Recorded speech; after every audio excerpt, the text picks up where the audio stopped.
first overall to have a winning record in his first season was Andrew Luck in 2012.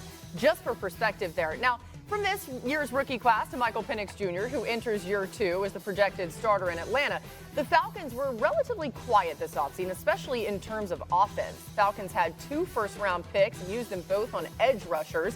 Their only draft pick on offense was a 7th-round offensive tackle. They also added Leonard Floyd and Divine Diablo. Atlanta does have some potential big pieces on offense, of course, with Bijan Robinson, Drake London, Kyle Pitts. J-Mac, how important will all of this offseason, though, be for Michael Penix? Oh, it'll be huge. You think about it, for him last year, you get drafted 8th overall, and around this time, we were all reacting to the fact that they had paid Kirk Cousins all of this money. What the hell were they going to do with Michael Penix Jr.? And now a year later, it is his team. He is going into the offseason as quarterback number 1. So I think the chemistry that he develops and he continues to build with a guy like Drake London, who ended the season last year with a monster game. For Falcons fans, you got a chance to see Michael Penix Jr. and some of the biggest moments going on primetime head-to-head with the Jayden Daniels and showing that he has that it factor when they need him most to come through.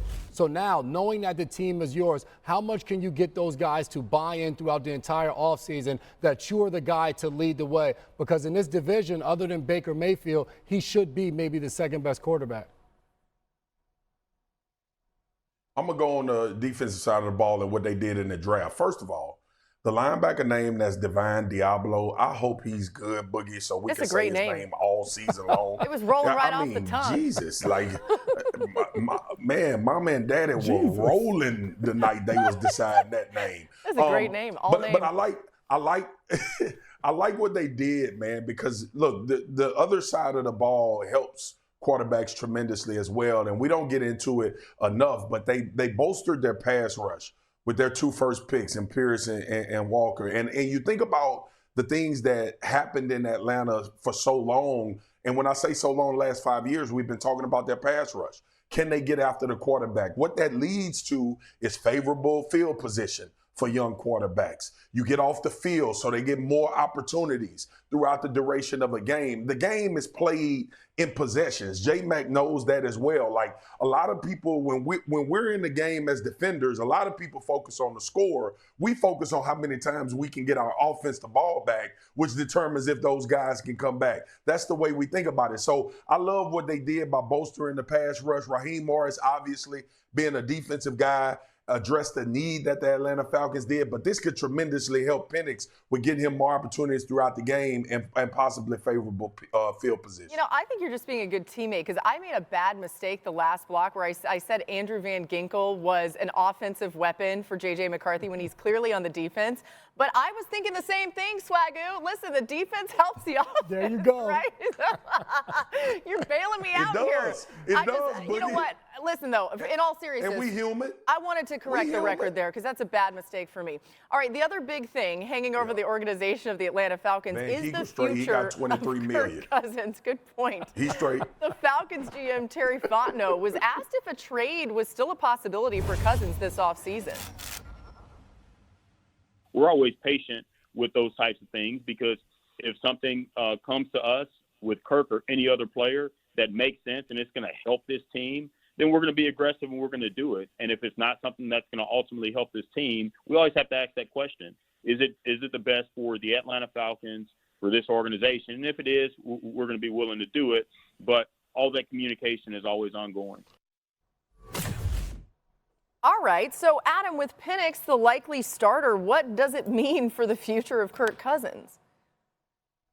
Well, his options are drying up. Essentially, the Cleveland Browns, who I don't think ever were real players for Kirk Cousins, drafted 2 rookie quarterbacks this past weekend. The Minnesota Vikings traded for veteran quarterback Sam Howell. The Pittsburgh Steelers are still waiting on Aaron Rodgers. Now, if Aaron Rodgers goes to Pittsburgh, as many people expect will be the case, there is not a landing spot currently for Kirk Cousins. If Aaron Rodgers doesn't go to Pittsburgh and decides not to play football for some reason, then the Steelers, I would think, would explore a deal for Kirk Cousins. But if Rodgers goes to Pittsburgh, there's no landing spot, and we'd have to wait to see if and which team might develop a quarterback issue, situation, injury, before there could be any movement from Kirk Cousins from Atlanta. Otherwise, he'll he'll be with the Falcons. And I think that's the best case scenario for the Atlanta Falcons and for Michael Penix Jr. Listen, it's going to be a distraction outside of the locker room. When the media enters, they're going to continue to ask Kirk Cousins how he feels being a backup. They're going to ask Michael Penix Jr. what's it like in the quarterback, knowing that Kirk Cousins wants to be the guy. But I think once they're insulated and they're in that quarterback room, Michael Penix Jr. gets to have Kirk Cousins in his ear. And the fact that I believe that's going to happen is he is there at off-season workouts, which is completely optional and voluntary. He doesn't have to be there, and he's choosing to do so. That's who Kirk Cousins is at his core. And like Adam said, at some point during the season, it might make sense to trade him. But Kirk Cousins also has a no-trade clause, and his family is something that's very important to him. So moving in the middle of a season is another factor as well. Yeah, no doubt. It's a bunch of factors playing, but the number one factor is that damn 3-year, $117.5 million I'm looking at on that graphic right there. That's what I'm looking at. I wouldn't be mad either. Leave my ass in Atlanta too, okay? As long as you're going to pay me, and I'll be here to back up Michael Penix if it don't go well. And Kirk Cousins is a veteran, man. He understands the way that this business works. He knows that he could eventually end up in Atlanta or could be traded if a team shows enough interest and become that quarterback needed as we go forward. The season is long, all season is long. Kirk is staying put in Atlanta until somebody finds themselves in a quarterback conundrum. You know, I was on the Raiders-Falcons sideline for the game before Kirk Cousins ended up losing the job to Penix. It was interesting watching the two quarterbacks throughout the game. They really were spending a lot of time together. Cousins was offering up a lot of help and instruction about what was going on. So to J-Mac's point, that could be a very real thing. All right, coming up next, we're getting into Caleb Williams. Okay, he will be playing in the league of second-year quarterbacks. Fresh off his appearance in the NFC Championship, his rookie season, we turn our attention to Jayden Daniels in Washington. The Commanders made some big moves this offseason. They traded for Deebo Samuel, which gives Jayden Daniels another weapon alongside Terry McLaurin. In an effort to protect Daniels, they acquired Laramie Tunsil from the Texans and drafted tackle Josh Connerly Jr. in the first round. On defense, they used their second-round pick on corner Trey Amos, and their biggest signing on that side was Javon Kinlaw. Of course, a lot of big names they've added. I'm excited to see how that all comes together.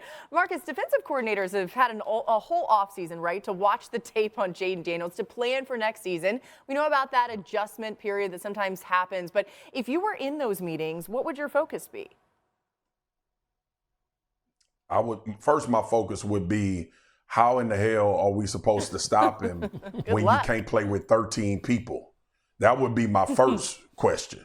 The second one I would ask is, how do we want to make Jayden Daniels play? And I think you implement what teams tried to do to Lamar, and then Lamar started taking advantage of keep him in the pocket. And I know it sounds simple, because the back-breaking plays happen when he's outside of the pocket, either with his legs or being able to get the ball out of his hands. But now it's about condensing. Now it's about having a rush plan that's very smart, having four guys up front that hopefully you can try to get after the quarterback without having to commit more guys into the rush. And then at times, take your chances with pressure. The problem is he's so advanced at playing from the pocket. He understands that rhythm and timing. And what does the Commanders do? They go and make it harder by adding Deebo Samuel, a guy that you can get the ball in multiple ways without Jayden Daniels having to push the ball down the field and still making explosive plays. So it'll be interesting to see how they would defend him, but that would be the plan that I would deploy. I love what Swagger was saying, especially the perspectives. He's a defensive lineman. I was a cornerback. So when he says that, keep him in the pocket, we had to trust those big guys up front that they were going to actually keep him in the pocket, and then plays weren't going to be 10 seconds long. But he said, you think about it last year, Cliff Kingsbury comes over. He's a first-time coordinator for the Commanders. I love that.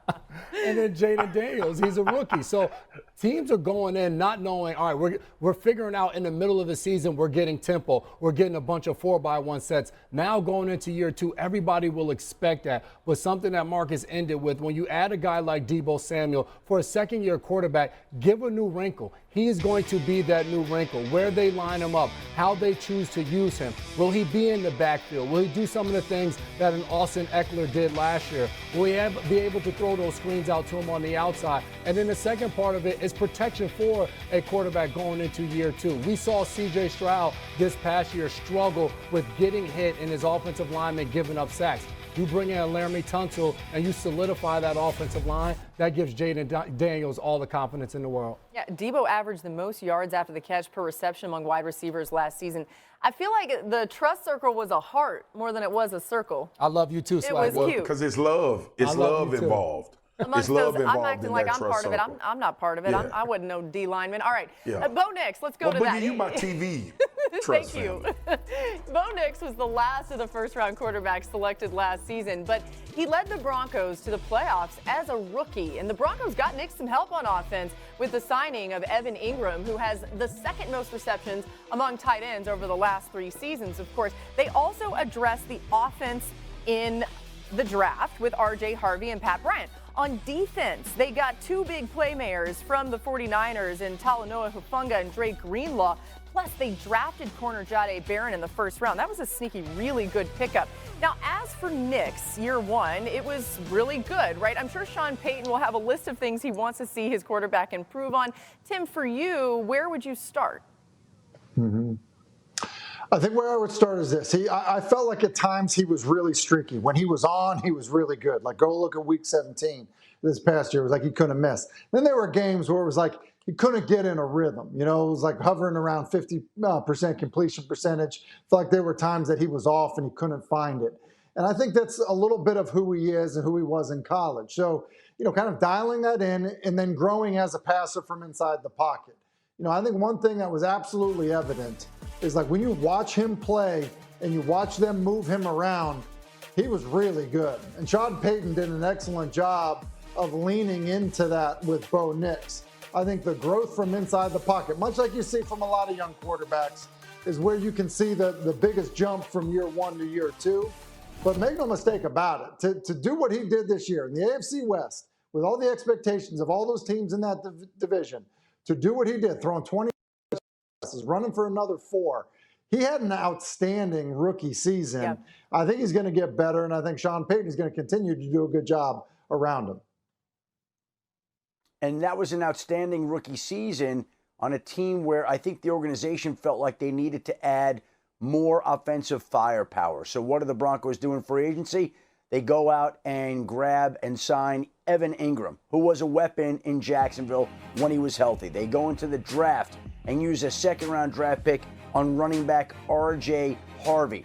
They get Bo Nix another weapon. They get him the semblance of a run game. And Tim, you're talking about what Bo Nix showed people in his rookie year and the qualities that he demonstrated. I think if you're going to speak to the people in the Broncos organization, his growth should be that much greater in a second year when he's surrounded by more weapons than he had during his rookie season in Denver. Yeah, it seems like they're making all the right moves there for Bo Nix. And, of course, Sean Payton will have so many things up his sleeve, as Tim alluded to. Now, we do have some contract news here on NFL Live, new on the show. Adam, what's going on in Minnesota?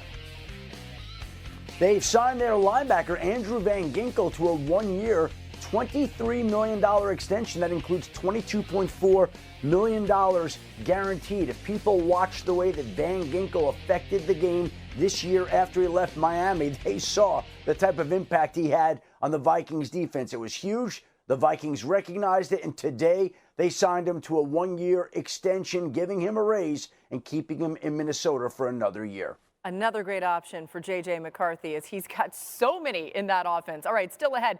Defense. Đây, mũi nữa này. Làm đủ từng mũi một cho mình.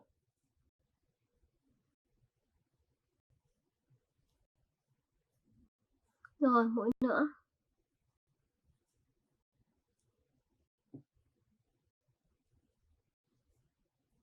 Mọi người cứ làm luân phiên cho mình cho đến hết. Đấy, mình móc nối vào đây nhé.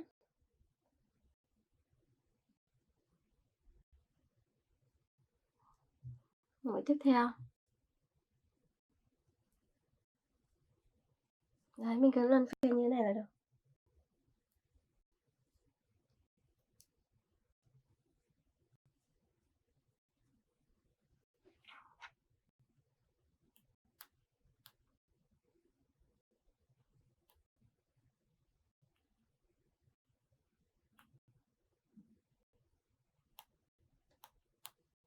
Tiếp tục móc nhé.